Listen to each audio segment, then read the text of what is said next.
Salut à tous et bienvenue sur cette nouvelle vidéo d'exploration. Aujourd'hui on se retrouve dans un lieu un peu particulier. Ce n'est pas une maison ni un manoir, mais un lieu tout aussi extraordinaire. Connu dans le monde de l'urbex depuis plus de 2 ans, trop peu de vidéos ont été faites sur ce lieu laissé à l'abandon et je voulais vous les partager aujourd'hui. Je vous souhaite à tous un bon visionnage.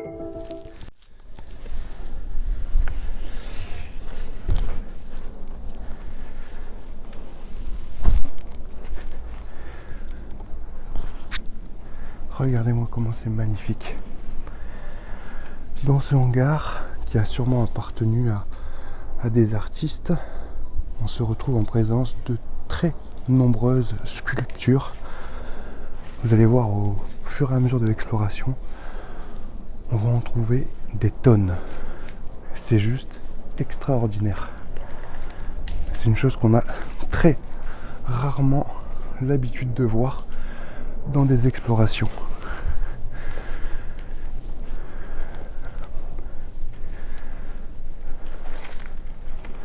Avec toutes ces sculptures en bois faites à la main. C'est super.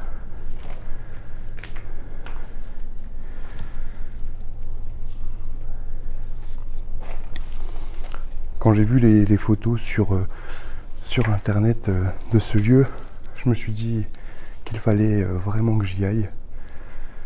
Et regardez-moi ça. Et il y en a partout. Vraiment partout. Tout a été fait à la main. Bien sûr, ça se voit de toute façon comment le bois est taillé.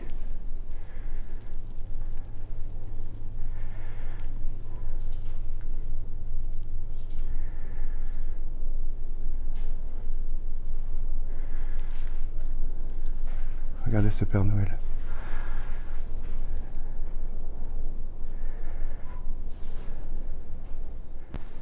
On peut retrouver aussi de superbes souches qui servent sûrement pour le taillage des sculptures, des pantins ou autres. Mais regardez aussi ces vieux meubles que l'on peut retrouver, qui doivent dater vraiment d'une époque très ancienne, vu les dessins qu'il y a dessus, la marqueterie qu'il y a dessus et aussi la vieillesse du bois. Le lieu est hyper calme en tout cas.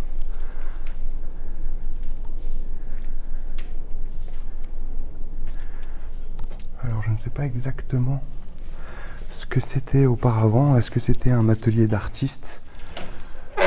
Mais en tout cas, il y a énormément de choses à voir. Là, on est dans une sorte de réserve. Avec toujours des sculptures. Hein. Là, ici, des étagères en forme de sapin. De vieux meubles qui sont très jolis. En bois massif, hein, donc du coup, très résistant. Et regardez aussi une vieille peinture qui mériterait une belle restauration.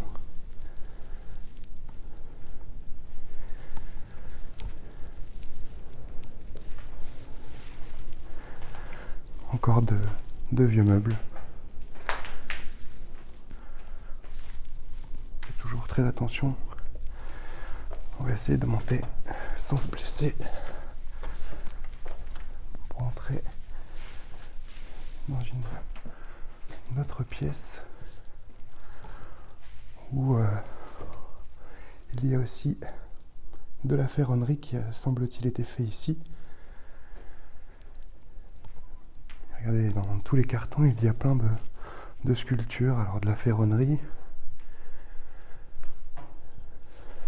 des décorations de Noël.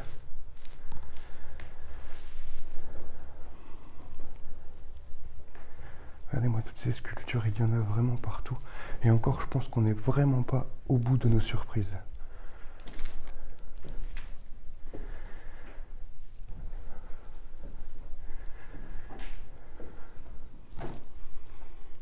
Des lampes qui ont été faites, encore emballées. Ce lieu va nous réserver une surprise de taille. Je n'ai malheureusement que peu d'informations sur ce lieu. Il semblerait qu'il y ait des héritiers et qui se battent actuellement afin de sauver les œuvres qui s'y trouvent, en espérant sincèrement qu'ils y arrivent. En continuant cette exploration, on trouve des choses encore plus extraordinaires. Regardez-moi ce paravent qui a complètement été taillé à la main, avec les détails dans les personnages qui sont juste magnifiques. Des grappes de raisin qui entourent un roi, semble-t-il. C'est superbe, superbe. Regardez-moi ces ours. Les détails. La personne qui vivait ici, donc l'artiste qui vivait ici, est semble-t-il quelqu'un de très doué. De toute façon, on le voit par la qualité des sculptures présentes. Regardez.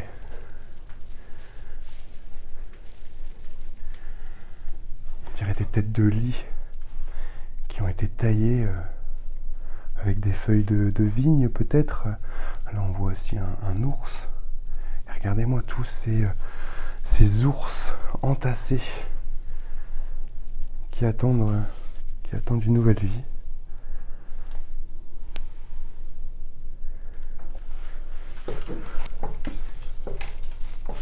Alors on s'aventure un petit peu en hauteur en faisant très attention parce que ça grince pas mal au niveau des escaliers. Ça semble juste être une réserve. On va quand même aller voir un peu plus loin.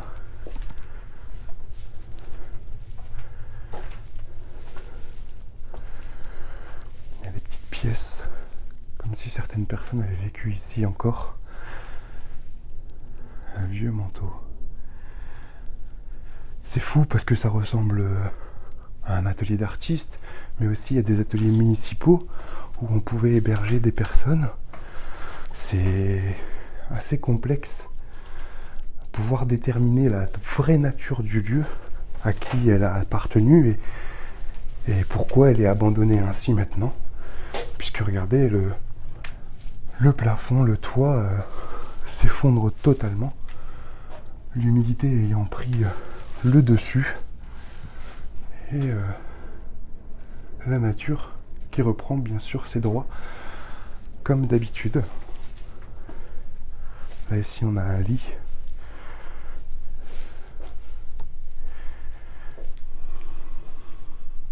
avec plein de petites vieilleries dessus, hein, des théières, tasses, des dominos, des agrafes.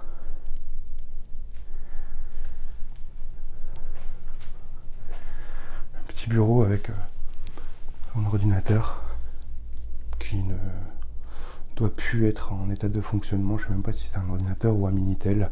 Ça ressemble en tout cas plus à un Minitel qu'à un ordinateur. Ou alors une télévision, j'en sais rien. Dites-moi en commentaire ce que vous pensez de ce truc. Peut-être une télé, hein. Il n'y a que 2 boutons, j'en sais rien du tout. J'en sais rien du tout. Là ici, sûrement son habit de travail. C'est un superbe lieu à visiter.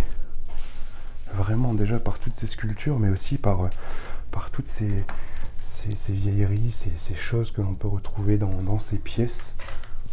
C'est super. Parce que même le lit, hein, le lit est en bois massif, taillé. Ça aurait pu être un très très beau lit. Un petit coup de restauration, de rénovation, et il est presque comme neuf. Ce lieu est vraiment énigmatique et complexe. Qu'était-il vraiment ? Il est autant superbe que délabré, et j'ai vraiment peur de ce qui va advenir de toutes ces œuvres qui s'y trouvent si les héritiers sont dans l'incapacité de les sauver. Et là on arrive dans ce qui semblait être la réserve. On peut voir plein de petits oursons ici, un chien. Regardez ça. Je vais allumer la lumière. Regardez-moi ça. C'est entassé de sculpture.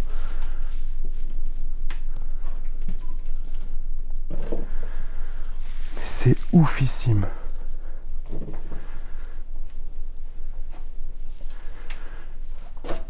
Jusqu'au bout. Alors on fait attention où on marche, hein, puisque y a des sculptures partout. On peut même plus mettre les pieds. Regardez, il y a juste un tout petit passage parce qu'il y en a vraiment partout. Avec l'ours qui nous regarde là méchamment, l'air de dire n'avancez pas plus, et il a raison, puisque regardez au bout, l'humidité a fait des dégâts, le plafond est en train de s'effondrer, donc on va pas trop s'aventurer, mais vous voyez qu'il y en a vraiment jusqu'au bout. C'est une folie. On retrouve vraiment énormément de choses, hein. Que ce soit des morceaux de gruyère, des épis de maïs comme on l'a vu tout à l'heure, des bouées, un cactus, une sorcière, enfin il y en a vraiment énormément. C'est très difficile pour moi de vous décrire tout ce que je vois, tellement il y en a, mais c'est juste magnifique. J'imagine le temps que la personne a dû mettre pour tailler toutes ces sculptures. Alors, est-ce qu'elle était toute seule ou est-ce qu'il y avait quelqu'un avec elle? Malheureusement, je ne pense qu'on ne le saura jamais. Personnellement, il me faudrait plusieurs vies pour pouvoir réussir à tailler autant de sculptures en bois. Nous espérons sincèrement qu'une solution sera trouvée pour la sauvegarde de ce lieu. À l'arrière de cette réserve, on peut retrouver, semble-t-il, une petite maison qui sert elle aussi de réserve, hein, puisque on peut retrouver, regardez-moi ces cadres là-bas qui ont été taillés, qui sont juste magnifiques. Encore toutes ces sculptures, c'est un vrai travail d'artiste que l'on est en train d'observer. C'est indescriptible tellement c'est beau. Petite voiture qui est très jolie. On voit qu'elle est ancienne, qu'elle a du vécu.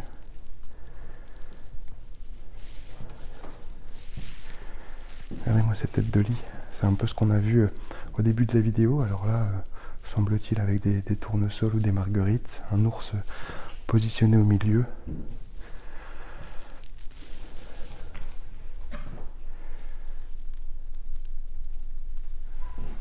On va aller voir en haut de l'escalier ce qui s'y trouve.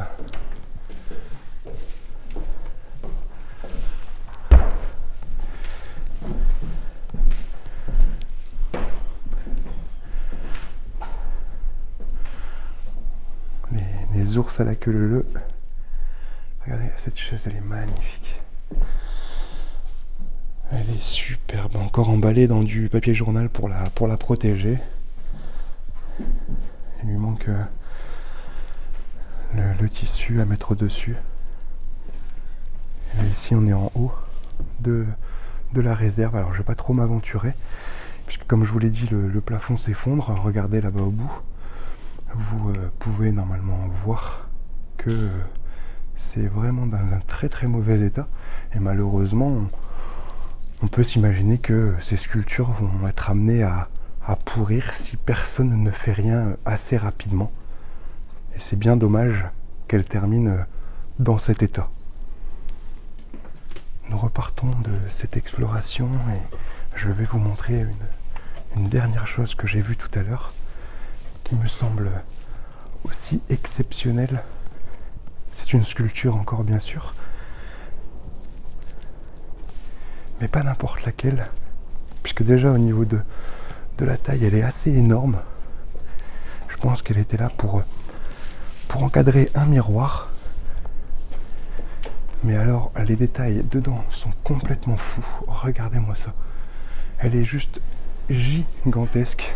Je pense qu'elle doit faire au moins dans les 3 mètres, très facilement même, je pense 3,50 m. Et regardez-moi tous les détails que l'on peut voir sur cet encadrement qui pour moi est un encadrement de miroir. Toutes ces fleurs sont magnifiques, les nervures des feuilles sont superbement bien faites, Les angelots aussi, vous pouvez voir là ici, il est superbe. C'est incroyable, incroyable. Je vous laisse sur l'œuvre la plus marquante pour moi, tellement elle était détaillée et superbement bien pensée. J'espère que la vidéo vous aura plu. N'hésitez pas à vous abonner, à liker la vidéo, mais aussi à me laisser un commentaire. Je vous dis à très bientôt pour une nouvelle vidéo et surtout, prenez soin de vous.